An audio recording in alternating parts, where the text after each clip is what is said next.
حال شنیدی یه نفر بگه من کتاب 4 اثر از فلورانس رو اصلا قبول ندارم چون که کتابیه که روانشناسی زرده؟ یا شنیدی هر کسی که کتاب معجزه سپاسگزاری رو معرفی میکنه آدمیه که قابل اعتماد نیست؟ خیلی ها کتاب راز رو خوندن اما هیچی ازش متوجه نشدن، برای همین گفتن این کتاب یه کتابیه که جزء روانشناسی زرده، هیچ تأثیری توی زندگی نداره. من این کتابا رو هم خوندم علاوه بر اون کتابایی که میگن روانشناسی زرده. چیزی که متوجه شدم اینه که همشون به من توی زندگی کمک کردن و نمیشه گفت هیچ کدوم نادرسته. از اون جایی که من خودم دانشجوی روانشناسی بودم، مدرس روانشناسی بودم، یه سری اطلاعاتی در مورد علم روانشناسی دارم و از اون جایی که یه سری تجربه ها در مورد قانون جذب، رازهایی که در مورد مثبت‌گرایی و قانون جذب هست دارم، این اطمینان رو میتونم بهتون بدم که شما اگه یک روانشناس خوب باشین هیچ وقت هیچ چیزی رو با یک لقبی معرفی نمی کنید. من کلا با کلمه زرد مشکل دارم، به خاطر اینکه یکی از اصولی که به ما توی درمانگری یاد دادن توی CBT این بوده که تو نباید بگی مثلا آدم احمق، آدم نادان، آدم بیشور، چون اینا لیبلینگن، برچسب میزنن و این کلمه زردم خودش برچسب خیلی مؤدبانه نیست که در مورد یه چیزی ما بیایم یه برچسبی بهش بزنیم، چیزی که به میلیون ها آدم اومده کمک کرده. افرادی که روانشناسی زرد رو میان منکر میشن افرادی هستن که اتکا کردن به یک سری مقالات و نرفتن تجربه های مردم رو نخوندن. ببینید مقاله چیه؟ مقاله یک سری آزمایشاتیه که انجام شده توسط یک سری افراد علم محور و کامنت هایی که از آدمایی که نتیجه گرفتن از قانون جذب، اونها هم در واقع مقاله توصیف میشن. چرا؟ به خاطر اینکه تجربیات یه سری انسان ها هستن که در تجربه زندگی یه سری چیزها رو به دست آوردن.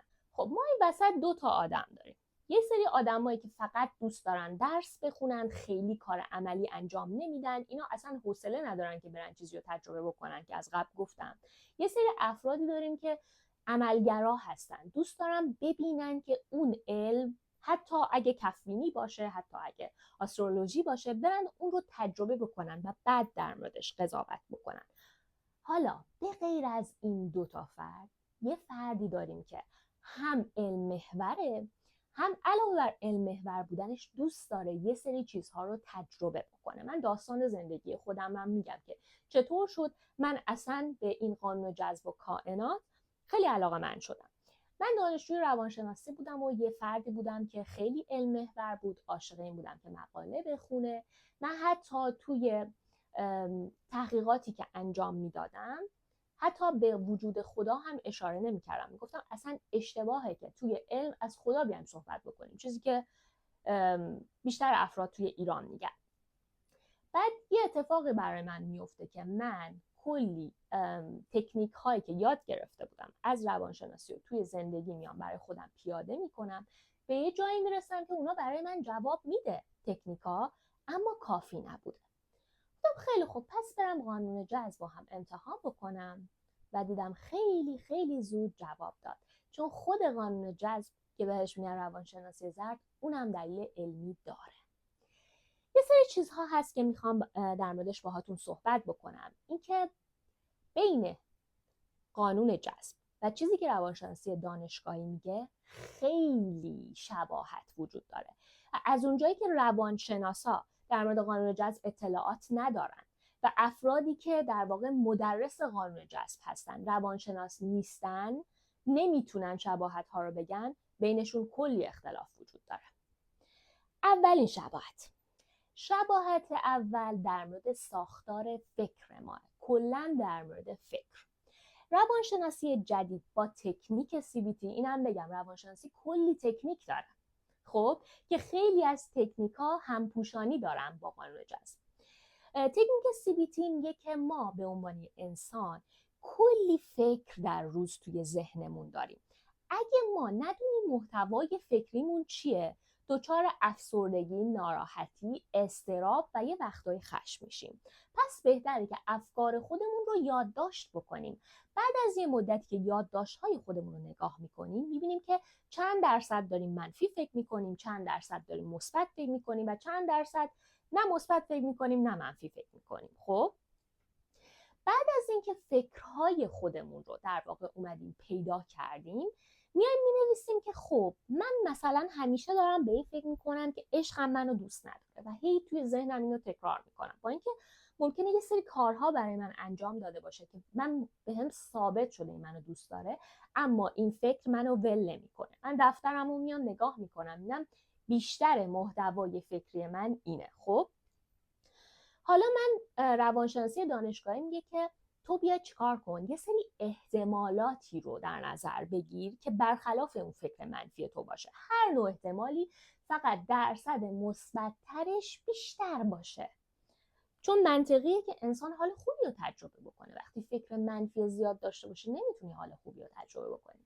من میام احتمالات دیگر رو یادداشت میکنم. مثلا یک فکرم این بود که عشقم منو دوست نداره. فکر دیگه چیه؟ شاید عشقم امروز درگیر یه سری کارهایی بوده که نتونسته به من اونقدر توجه بکنه. یا فکر دیگه اینه که شاید امروز عشقم مثلا یک مشکل کاری براش پیش اومده. خب یا اگه بخوایم مثبت‌تر در نظر بگیریم، عشقم منو دوست داره، اینو هزاران بار با رفتارش، با صحبت‌هاش، با کارهاش به من ثابت کرده و الان شاید زمانی نبوده که بتونه اون عشقو به من ابراز بکنه. عزیز دل سوگند، یه سوال ازت میپرسم. چند بار شده توی زندگیت یه فکر منفی داشتی، بعد رفتی با اون فرد مطرح کردی و متوجه شدی کاملا اشتباه کردی؟ چند بار این اتفاق برات افتاده؟ پس تو روانشناسی دانشگاهی میای افکارتو بررسی میکنی، احتمالات دیگه ای و غیر از اون فکر غالبت در نظر میگیری. خب ولی مثلا 100% مثبت فکر نمی‌کنی، فکرتو بهتر از اون چیزی که هست می‌کنی. حالا قانون جذب چی میگه؟ میگه که تو هر فکری داشته باشی توی زندگیت اتفاق میفته. پس بهتره که فکرای مثبت‌تری رو توی ذهنت بیاری. خب بعد چون خیلی گنگ توی کتاب‌ها این مسئله مطرح شده، آدما فکر میکنن به زور باید به خودشون فشار بیارن که فکر مثبت داشته باشن، در صورتی که حالشون داره بد میشه. مثلا یه فردی که همیشه عشقش اذیتش کرده، خیلی براش سخته که بیاد الان فکر مثبت داشته باشه. خب پس میاد دقیقاً همون کاریو میکنه که توی روانشناسی دانشگاهی میکنیم. روانشناسی دانشگاهی گفتیم احتمالات رو در نظر میگیره دیگه. خب حالا توی روانشناسی قانون جذبی به این صورته که تو اولش نمیتونی بگی عشقم عاشقمه. یه سری آدما میتونن بگن، چون آدمای مثبتی هستن و میتونن اینو بگن، میتونن باور کنن، میتونن دلیل بیارن برای خودشون. یه سری آدما نه، انقدر که منفی نگری کردن براشون سخته، میان از همون روش روانشناسی دانشگاهی توی قانون جذب استفاده میکنن، به این صورت که عشقم کم کم داره به من علاقه‌مند میشه، عشقم کم کم داره بهم عشق میده، عشقم داره عاشقم میشه، عشقم از یه سری از کارهای من خوشش میاد و میای برای خودت دلیل میاری. خب پس ببینید دیگه خیلی تفاوت وجود نداره.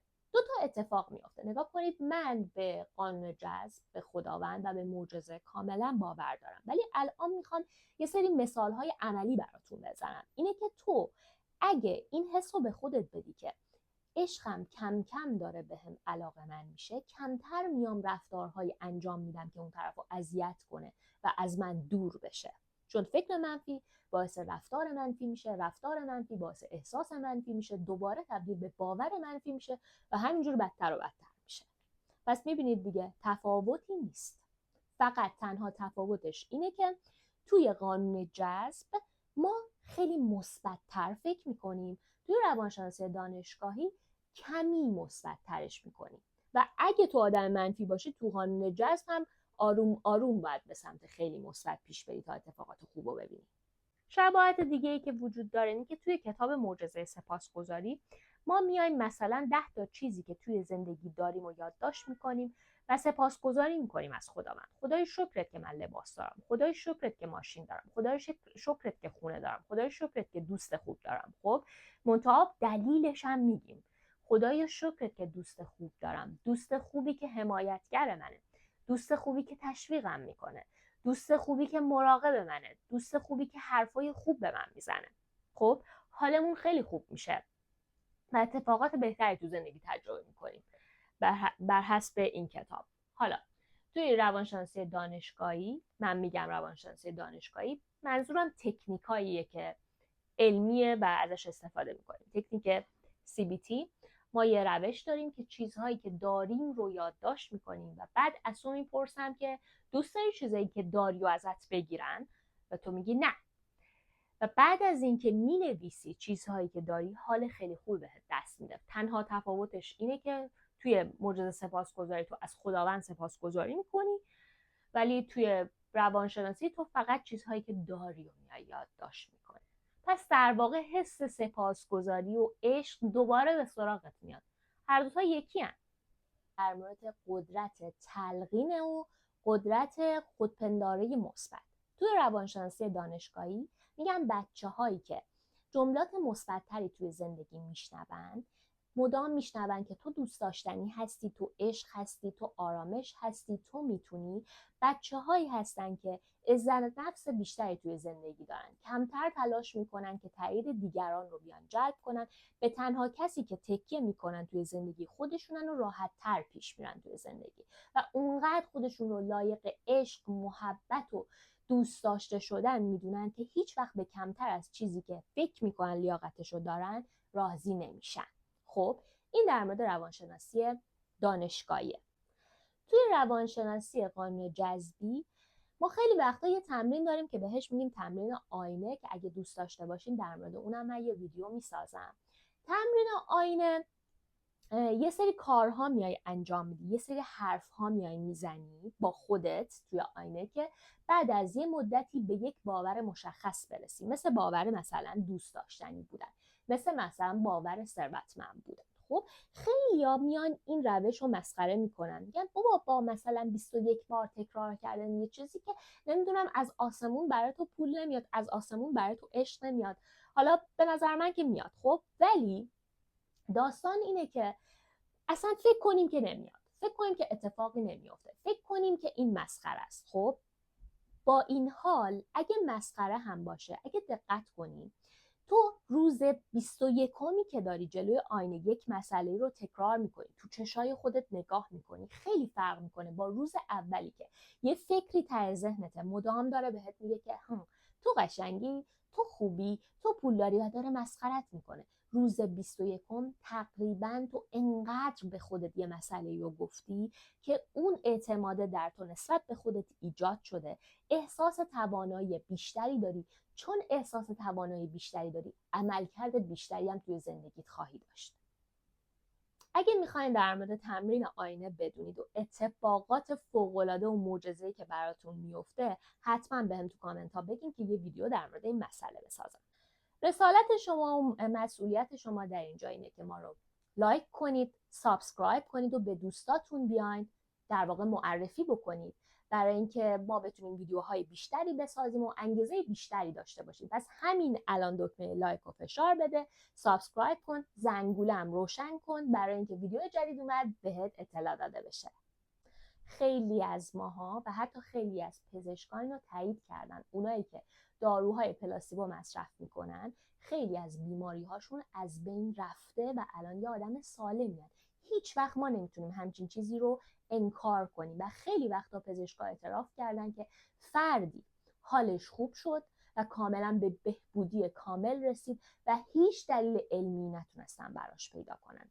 پس تلقین تاثیر داره. حتی آدمایی که میدونستن یه داروی تلقینیه باز هم روشون اثر داشته. همین الان برین توی اینترنت سرچ کنید و در موردش بدونید. در ضمن یه چیز دیگه، چیزی که الان بهش میگن روانشناسی زرد، یه روزی دقیقاً خود روانشناسی بود و داشته ازش استفاده میشده. یه چیز بهتون بگم، همتون فرویدو میشناسید، همتون ممکنه که یونگو بشناسید. اونا افرادی بودن که ضمیر خودآگاه و ضمیر ناخودآگاه رو توی روانشناسی اومدن مطرح کردن و هیچ کسی نتونسته این رو در واقع انکار کنه و اون زمان فروید و یونگ دقیقاً از همین مسائلی استفاده میکردن که الان بهشون میگیم قانون جذب. اونا از هیپنوتیزم استفاده میکردن، از خواب درمانی میومدن استفاده میکردن، از اسطوره ها میومدن استفاده میکردن، از کهن الگوها. مثلا آرکیتایپ های مختلف داریم، من در موردش توی انواع زنان و انواع مردان گفتم. زنهایی که آتنان، درسخونن، زنهایی که آفرودیتن، زنهای لبندن. اینها در واقع اصول روانشناسی بوده که هنوز هم تو کل جهان داره ازش استفاده میشه و خود یونگ بارها اومده توی مصاحبه‌اش گفته که خداوند وجود داره، انرژی وجود داره و خیلی چیزها توی جهان داره اتفاق میفته که براشون نمیتونیم هیچ دلیلی پیدا بکنیم ولی ما داریم تجربهش میکنیم. بچه‌ها من یه چیز توی فیلم اینترستلر دیده بودم، اینا همیشه مطرح میکنم. پدرش میاد میگه که ببین تو هی میگی توی خونه روح وجود داره، هیچ مقاله‌ای نتونسته این قضیه رو ثابت کنه. و بچه میاد برمیگرده میگه پدر، علم در مورد چیزهاییه که ما در موردش چیزی نمیدونیم، برای همین میریم در موردش تحقیق میکنیم. وقتی من یه چیزی رو دیدم چرا باید برم در موردش تحقیق بکنم؟ بعد چیزی که تو تجربه کردی یه زمانی سخته توضیحاتش، برای منم الان خیلی چیزا گفتنش سخته ولی دارم میبینم که کل دلیل علمی هم داره. این ویدیو در واقع برای آدمایی که بین علم هستن و بین تجربه‌ای که توی زندگیشون کردن و میخوان خیالشون راحت بشه که از لحاظ علمی هم این قضیه اوکیه.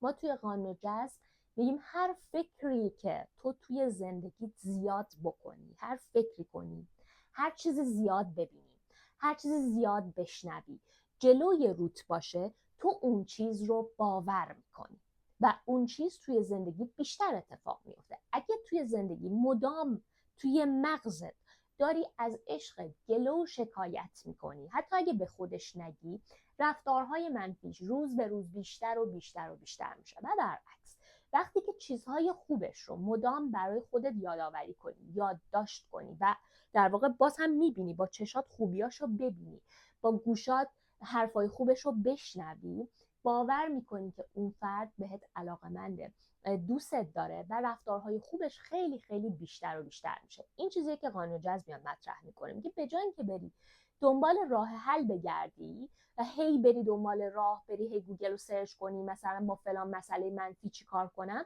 تمرکزتو بذار روی چیزهایی که مثبته تا مثبت‌تر ببینی. یعنی هر جا توجه باشه، اتفاقاتی که میفته بر اساس همون توجه است. اگه توجه بذارم روی قتل بیشتر میبینم، اگه توجه بذارم روی عشق بیشتر میبینم. اگه من عاشق عشق باشم، زن و شوهرهای عاشق دست تو دست و تو خیابون خیلی بیشتر میبینم. اگه دنبال هیجان و داستان و چالش باشم، مدام دعوا میبینم، تو رابطه هم دعوا میشه. دیدین آدمایی که مدام دلشون میخواد فیلمای هیجانی ببینن، اگه دقت کنی زندگیشون هم همینقدر هیجانیه. خب مسئله دیگه اینو گفتیم در مورد چیه؟ روانشناسی همون قانون جذب. هر فکری کنی همون رو به زندگی خودت دعوت میکنی. خب همینطور که چیزی ببینی و بشنوی و بخونی.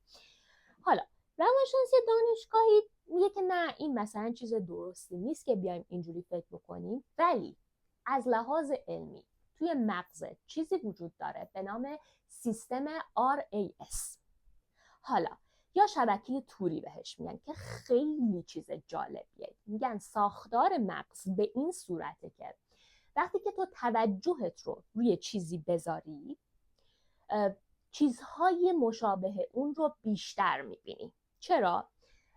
مثلا شما فکر کنید که توی یک جمعی هستید و کلی آدم‌های 2 نفره، 3 نفره، 4 نفره توی اون جمع وجود دارن. به محض اینکه اسم خودتو بشنوی برمیگردی سمتش. چطور میشه که مغزت تمام حرفا رو میاد ایگنور میکنه ولی دقیقاً اسمت میاد سرت برمیگرده، یا دقیقاً مسئله‌ای که برات مهمه سرتو برمیگردونه؟ ساختار RAS مغز کاری میکنه که مثلا اگه تو رنگ قرمز دوست داری، اون رنگ قرمز دقیقاً جلوی چشمت بیاد. اگه بنز دوست داری، بنز دقیقاً جلوی چشمت بیاد و چیزهای دیگه کاملا ایگنور بشه و توجهت کاملا از چیزهای دیگه برداشته بشه. برای همین یه وقتایی تو مثلا میای در مورد چه می‌دونم مادری کردن میخوای یاد بگیری، تلویزیون رو میزنی، بعد دقیقاً مثلا یه فیلمی میاد که در مورد مادری کردن، یا 2 تا کانال بالا پایین میکنی، دقیقاً همون مسئله میاد که تو میخوای در موردش بشنوی. خیلی جالبه. ازتون میخوام که حالا یا برین توی گوگل در موردش سرچ بکنین، یا من در مورد ساختار RAS مغز یه ویدیو براتون بسازم. خب من توی این ویدیو کلی چیز در مورد قانون جذب گفتم، کلی چیز هم در مورد روانشناسی دانشگاهی گفتم. یه چیز دیگه هم بهتون بگم بچه‌ها، شما اصلا روی یک تکنیک توی روانشناسی واقعا اکتفا نکنید. من چون تکنیک‌های مختلف رو بلدم میتونم اینو بهتون بگم که ما مثلا یه معنویت درمانی داریم، ما شفقت درمانی داریم و همه اینها دقیقاً به قانون جذب ربط داره. یعنی یه سری از اصولی که توی قانون جذب داریم استفاده میکنیم توی روانشناسی با تکنیک‌های مختلف داریم استفادهش میکنیم. مثلا ما یه روش درمانی داریم که اسمش از طرحواره درمانی. خب ببینید توی قانون جذب ما اینو 100 بار گفتیم دیگه که مثلا فکر بکنی، هر فکری بکنی توی زندگیت میبینی. خب دیدین یه چیزی رو به دست میارین، راحت به دست میارین، راحت جذب میکنی، ولی یهویی از دستش میدین. این دلیلش اینه که توی طرحواره داری و این طرحواره ممکنه ترس از دست دادن باشه. در واقع قانون جذب نمیگه تو روانشناسی بلد نباش، تو باید یه سری تروماها و مشکلات کودکی تو درمان بکنی که اون جذبی که به دست بیاری یهویی از دست نره، به خاطر اینکه با رفتارها، با افکارت باعث نشه که اون از دست بره. پس هم روانشناسی دانشگاهی بر زندگی چیزیه که کاربردیه و هم قانون جذب میتونه توی زندگی باعث بشه که بهترین احساس رو داشته باشی. بچه‌ها بیاین منطقی به این مسئله نگاه بکنیم. اصلا منطقی نیست که حالمون همش بد باشه. اصلا منطقی نیست که بگیم که غم طبیعیه ولی هیچ وقت نگیم که شادی طبیعیه. اصلا طبیعی نیستش که افسردگیمون رو تبدیل به یه اثر هنری کنیم ولی شادی رو اصلا تحویلش نگیریم یا اصلا بهش توجه نکنیم. طبیعی نیست وقتی که یه کاری توش موفق میشیم اصلا به خودمون آفرین نگیم، ولی یه کاری که توش موفق نمیشیم مدام خودمون رو سرزنش بکنیم. هیچ کدوم از اینا طبیعی نیست. خب خوبه که حالمون خوب باشه. من میخوام اینو بگم، خوبه که احساس خوبی داشته باشیم، خوبه که بدونیم قدرت داریم، خوبه که بدونیم قربانی نیستیم، خوبه که بدونیم ما خالق زندگی خودمون هستیم. و اگه این کتاب ها بهش بگن زرد، بذار بگن زرد، چون این کتاب ها به میلیون ها آدم کمک کرده، به میلیون ها آدم کمک کرده که حالشون خوب بشه. میگم من خودم روانشناس بودم که این کار میکردم. خب من میدیدم که ممکن بود از همکارای من شکایت وجود داشته باشه ولی از افرادی که مدرس قانون جذب بودن شکایتی وجود نداشته، چون همهشون این اعتراف رو کردن که زندگیشون عوض شد. فقط با یک کتاب قطعا عوض نمیشه. شما وقتی با قانون جذب آشنا میشین اولشه، بعد باید بری تروماهات رو درمان کنی، بعد باید با خیلی چیزا آشنا بشی، بعد باید آدمی بشی که کمتر قضاوت میکنه و خیلی چیز، با تاریکیات باید آشنا بشی، با خیلی چیزهای زیادی باید روبرو بشی. خب و بعد به جایی میرسی که فکر میکنی یا به دست میاری. اما اگه تروماهات رو درمان نکنی سخت‌تر ممکنه به چیزی که میخوای برسی. خب این از این. امیدوارم که یک بار برای همیشه این کلمه زرد و از سرمون و از قلبمون بندازیم بیرون و اگه درصدی شک داریم کتاب‌هایی بخونیم که دکترهایی اومدن اونا رو نوشتن، مثل کتاب ماورالطبیعی شدن جو دیسپانزا یا مثل کتاب حقیقت عشق یا جز عشق چیزی وجود ندارد. اینا رو دقیقاً پزشکایی اومدن نوشتن که آدمایی بودن که به شدت علم محور بودن. خب چیزایی که الان به عنوان قانون جذب هست قبلا عرفا می اومدن ازش استفاده میکردن، یعنی یه بی‌نیازی خیلی خاصی داشتن از خواسته های دنیوی، دقیقاً به یه سری قدرت های دست پیدا میکردن. خب فرقش این بود که با افرادی که فیلسوف بودن یا افرادی که فلسفه کار میکردن، فرقشون این بود که افرادی که در مورد فلسفه صحبت میکردن مدام از شک و شبهه میومدن صحبت میکردن و اصلا هیچ گونه تجربه‌ای معنوی نداشتن، فقط یه سری ایده های ذهنی میدادن. ولی عرفا خیلی چیزها رو تجربه کرده بودن. نمیتونیم بگیم یه نفر، 2 نفر، 3 نفر، خیلی هاشون تجربیاتی اومدن در اختیار دیگران قرار دادن که تقریبا تجربه های مشابهی بودن.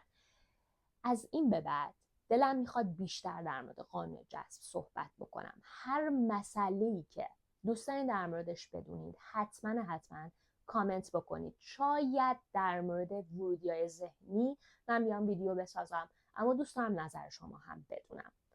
با خیال راحت برین از قانون جذب استفاده کنید و بدونید در واقع هیچ منافاتی با روانشناسی دانشگاهی نداره غیر از یه سری چیزای کوچولو. اگه تجربه از قانون جذب داری حتما کامنت کن و در مورد تجربت با ما صحبت بکن. شاید یه سری افراد رو اینجا پیدا بکنی که مثل تو فکر میکنن، مثل تو میبینن و مثل تو احساس میکنن. شاید من هم یکی از این افراد باشم. مرسی که لایک و فشار میدی، مرسی از اینکه ما رو حمایت میکنی و به دوستات این فیلمو میفرستی. خدا نگهدارت باشه. ببخشید که این بار برات قصه نگفتم، ولی کلی ویدیوهای دیگه داریم که همشون با داستان و قصه روانشناسی رو گفتم.